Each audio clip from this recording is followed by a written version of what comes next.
খালি মেঝেতে হামাগুড়ি দিয়ে আয়াজ অনেক বেশি খুশি হয়ে গেছে। আর আমি আয়াজের নাক কিভাবে পরিষ্কার রাখি সেইটা আপনাদের সাথে আজকে শেয়ার করব। আসসালামু আলাইকুম সবাইকে। সবাই কেমন আছেন? আশা করি সবাই অনেক ভালো আছেন।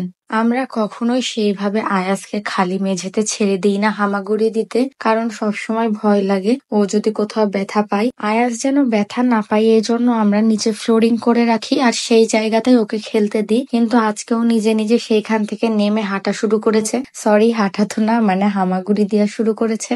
আর হামাগুড়ি দিতে পেরে ও অনেক বেশি খুশি হয়ে গেছে, অনেক হাসছিল, অনেক চিল্লাচ্ছিল নিজে নিজেই। তো প্রথমে তো আমার মনেই ছিল না ভিডিও করার কথা, হুট করে মনে পড়লো, তো আমি পরের কিছু অংশ ভিডিও করেছি। এখন যেহেতু শীতকাল তাই ফ্লোর অনেক বেশি ঠান্ডা হয়ে থাকে, এই কারণে খুব বেশিক্ষণ ওকে হামাগুড়ি দিতে দিইনি। যাই হোক, এরপরেও ঘুমিয়ে গেছিল। তারপরে আমি চা আর বিস্কিট নিয়ে এসেছি আমার জন্য।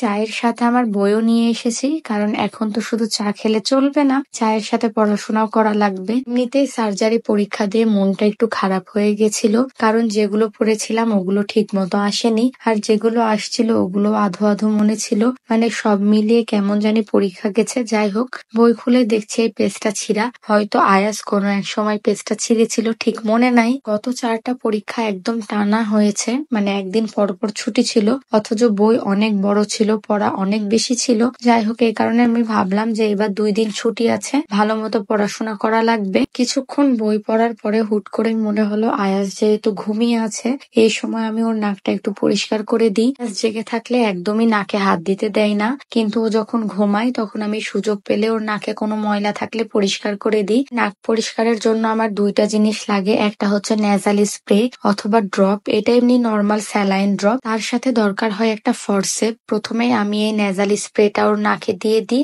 একবার একবার করে স্প্রে করি 2 নাকে। তারপরে ওর নাকের যে কোনো ময়লা নরম হয়ে যায়, তার 1 মিনিট পরেই আমি ফরসেপটা দিয়ে আস্তে আস্তে করে বের করে দিই ময়লা। আর এরপরে আমি ওকে এই ক্রিমটা দিয়ে দিচ্ছিলাম, এটা কোডোমোর বেবি ক্রিম। এখন যেহেতু শীতকাল, এখন এমনিতেই ত্বক ফেটে যাওয়ার সম্ভাবনা থাকে, তাই আমি সবসময় এই ক্রিমটা ইউজ করি বাবুর স্কিনে। আয়াজের পার্সোনাল হাইজিনের সবকিছুই মনে হয় ও ঘুমিয়ে থাকলে করা লাগে, জেগে থাকলে একদমই কিছুই করতে দেয় না। যখন ঘুমিয়ে থাকে তখন আমি ওর চুল আঁচড়ে দিই, নখ কেটে দিই, কান পরিষ্কার করে দিই, নাক পরিষ্কার করে দিই, তারপরে মুখে ক্রিম দিয়ে দিই। মানে যত রকম কাজ আছে সবকিছু ঘুমিয়ে যাওয়ার পরেই করি।